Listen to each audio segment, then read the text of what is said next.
something about Bella. Every time she's in the company of other dogs, she always freaks out. She wants to play with them, etc. Because she doesn't get to see other dogs where we live.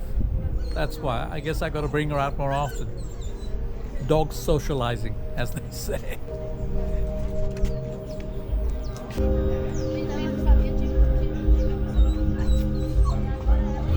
So we've brought her here to get her rabies vaccine, but we were here like 2 days ago. They said to come today, and now it seems like it's not going to be happening here. We may have to take her to a vet in Ilhéus, where we went the last time, like 1 year ago.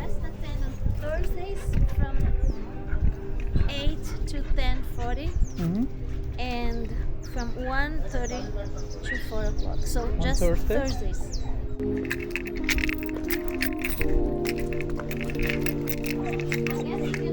Because outside it'll be raining.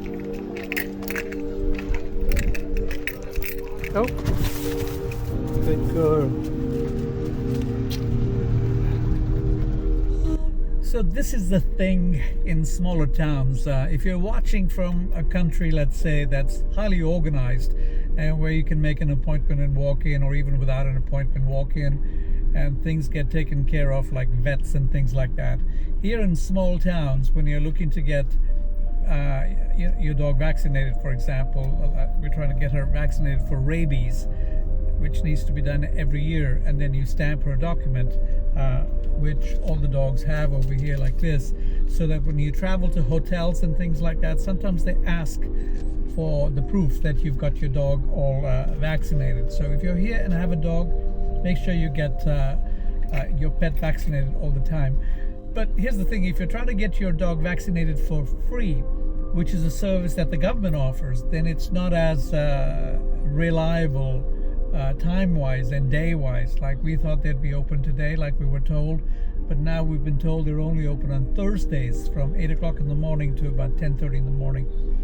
So if we don't want to have to pay a vet in the nearby city of Ilhéus, then we're going to have to come back on Thursday in the between those hours to get Bella vaccinated.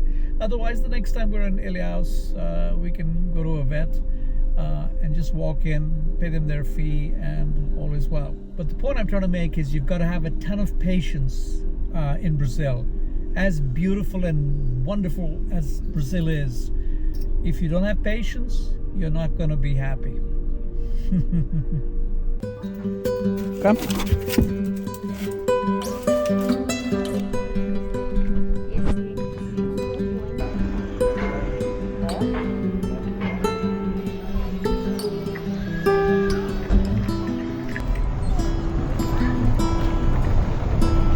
So this is the third time that we're here.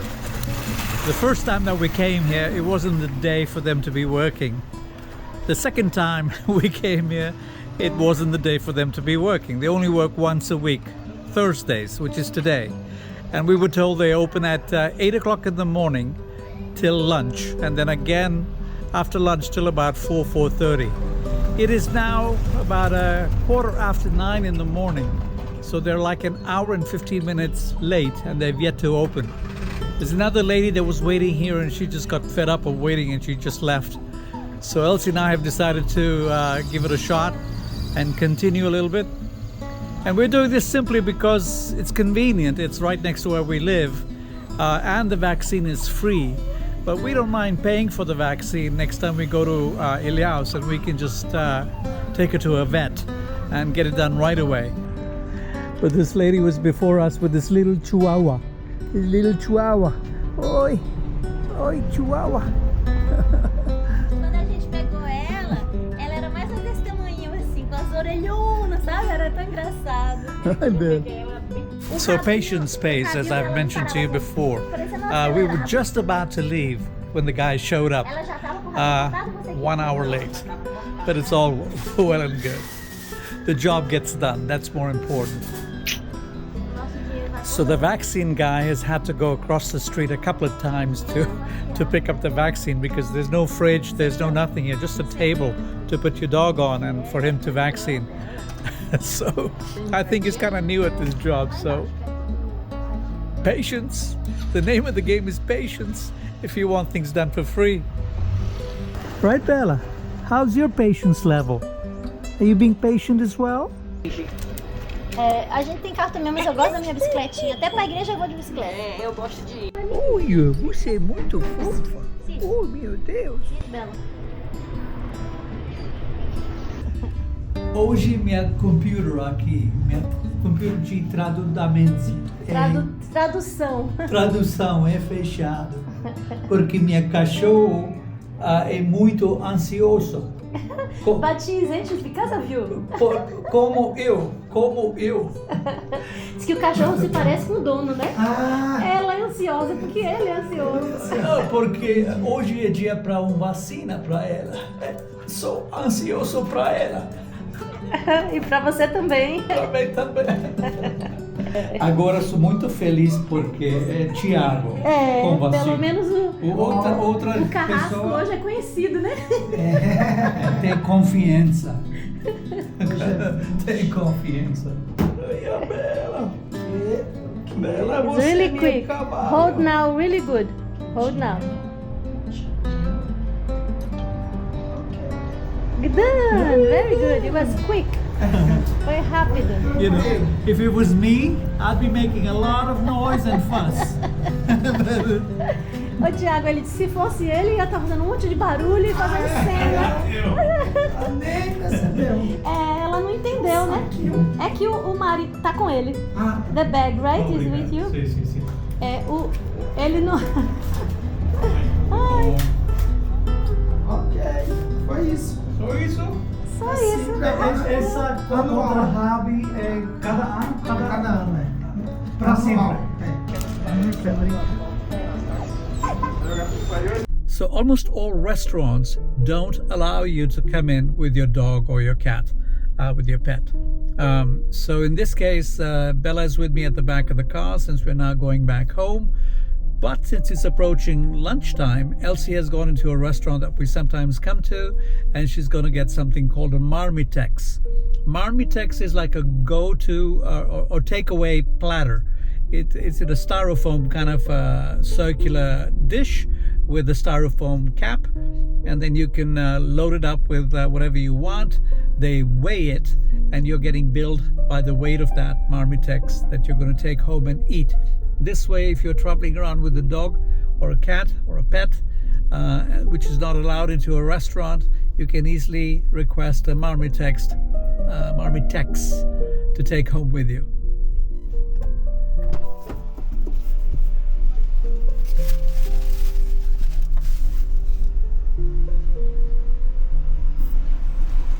Oh, Elci got me some hot sauce as well. They Look. said this is strong. Oh yeah? Look at this. I love Brazilian restaurants for a variety of reasons, including this homemade hot sauce that they always make and give you. Obrigado, Elci. E qual é o nome disso? Marmitex, não? Como pedir você em português? Eu quero marmitex para levar.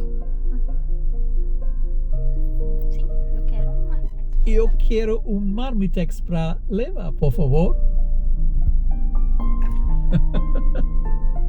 Oi, Bela. I think it's time for us to donate this oven to somebody, right? And buy a new one. See, somebody will be happy to receive. It's not really bad, but it's starting to have some ferrugem. You know, today Elci and I did something really bad. I almost hate to admit it, but here's what we did. We each ate 3 balls of ice cream at a beautiful ice cream store. Here, I'll put a picture of it right here so you can see exactly how we got tempted. And because of that, for dinner today, we're not going to have dinner. We have decided to eat popcorn and diet and not put sugar on the popcorn, put just a little bit of salt and use very, very little oil. Because you see, eating 3 balls of ice cream is just not so good. Especially if you do it 3 times a week. You know? Let me tell you a story that happened 2 days ago. So I had been at the beach by myself, relaxing, enjoying a few cold beers, talking to people, enjoying the beach, people watching.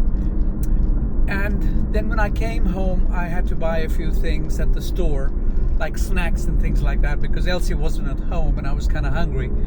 So I sat down at the store that's in our village, and I was talking to people, etc.